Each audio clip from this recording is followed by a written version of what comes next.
ዋና ዋና ዜናዎች የቻይና የሆርሙዝ ባህረ ሰላጤ ለእርሷ ክፍት መሆን እንዳለበት ስታስጠነቅቅ አሜሪካ በጣለችው እገዳ ላይ በእስራኤል በኩል ጥርጣሬዎች አየሉ።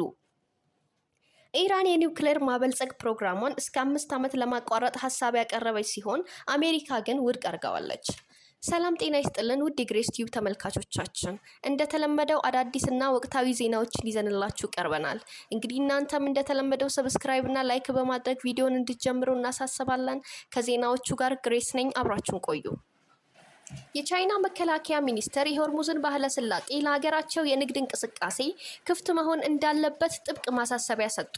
በሌላ በኩል ፕሬዝዳንት ዶናልድ ትራምፕ በባህረ ሰላጤው ላይ የጣሉትን እገዳ የእስራኤሉ ጠቅላይ ሚኒስትር ቤንያሚን ኔታንያሁ በደስታ ቢቀበሉትም ከፍተኛ የእስራኤል የጸጥታና የስለላ ባለሙያዎች ግን በእገዳው ላይ ውጤታማነት ላይ ጥርጣሬ እንዳላቸው እየገለጹ ይገኛሉ። የቻይና መከላከያ ሚኒስትር አድሚራል ዶንግ ጁን በሰጡት መግለጫ ቤጂንግ ከቴህራን ጋር ያላት ጥብቅ የኢኮኖሚ ግንኙነትን በማንሳት የውሃ መስመሩ መዘጋት እንደማይቀበሉ ታሳውቀዋል። ሚኒስትሩ በንግግራቸው እኛ ከኢራን ጋር ያለን የንግድና የኃይል ስምምነቶች አሉን፣ በእኛ ጉዳይ ላይ ሌሎች ወገኖች ጣልቃ እንዲገቡብን አንፈልግም።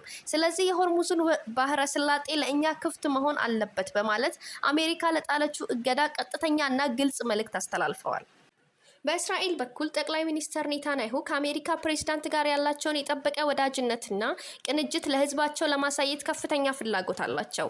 የሕዝብ አስተያየት ጥናቶች እንደሚያሳዩት በአሁኑ ወቅት ፕሬዝዳንት ትራምፕ ከኔታንያሁ በተሻለ በእስራኤላውያን ዘንድ ከፍተኛ ተወዳጅነት አላቸው። በመሆኑም በአሜሪካ በባህረ ሰላጤው ላይ ወታደራዊ እገዳ መጣሏን ኔታንያሁ በከፍተኛ ድጋፍ ቢቀበሉትም የቀድሞው ከፍተኛ የእስራኤል የጸጥታ ሹማምንት ግን ይህ ውሳኔ ያልታሰበ ውጤት ያመጣል ብለው ያስባሉ። ኢራን የዩራኒየም ማበልጸግ ተግባሯን እስከ 5 ዓመት ለሚደርስ ጊዜ ለማቋረጥ የሚያስችል አዲስ የድርድር ሀሳብ አቅርባለች። ሆኖም ይህ እገዳ ቢያንስ ለ20 ዓመታት መቆየት አለበት የሚል ጠንካራ አቋም ያላት አሜሪካ ሀሳቡን ውድቅ እንዳደረገችው ኒውዮርክ ታይምስ ከፍተኛ የኢራንና የአሜሪካ ባለስልጣናትን ጠቅሶ ዘግቧል። ዘገባውን አክሎ እንዳብራራው አሜሪካና ኢራን በፓኪስታን ባደረጉት ድርድር የቴህራንን የኒውክሌር እንቅስቃሴ ስለማቋረጥ የተለያዩ የውሳኔ ሀሳቦች የተለዋወጡ ቢሆኑም ከስምምነት ላይ ለመድረስ ግን ገና ብዙ ርቀት እንደሚቀራቸው ታውቋል። ይሁን እንጂ እነዚህ ውይይቶች ወደ ሰላም ስምምነት ሊያደርስ የሚችል መንገድ ሊኖር እንደሚችል አመላካች ሆነዋል። ምናልባትም ሁለተኛ ዙር የፊት ለፊት ድርድር ሊካሄድ እንደሚችል ተስፋ ጥሏል። የብሪታንያው የዜና አውታር ቢቢሲ በዚህ ጉዳይ ላይ ተጨማሪ ማብራሪያ ለማግኘት ዋይት ሀውስ ማነጋገሩን ጠቁሟል። የኢራን የኒውክሌር የጦር መሳሪያ ባለቤት የመሆን ፍላጎት አሁን ላለው ጦርነትና ግጭት ዋነኛ ማጠንጠኛና እንቅፋት ሆኖ የቆየ ጉዳይ ነው። የአሜሪካው ፕሬዝዳንት እንደገለጹት እሁድ ዕለት በሰጡት አስተያየት አሜሪካ ኢራን የኒውክሌር የጦር መሳሪያ ባለቤት እንዳትሆን በጽኑ እንደምትሰራና ይህንንም እንደምታረጋግጥ በድጋሚ ማስታወቃቸው ይታወሳል።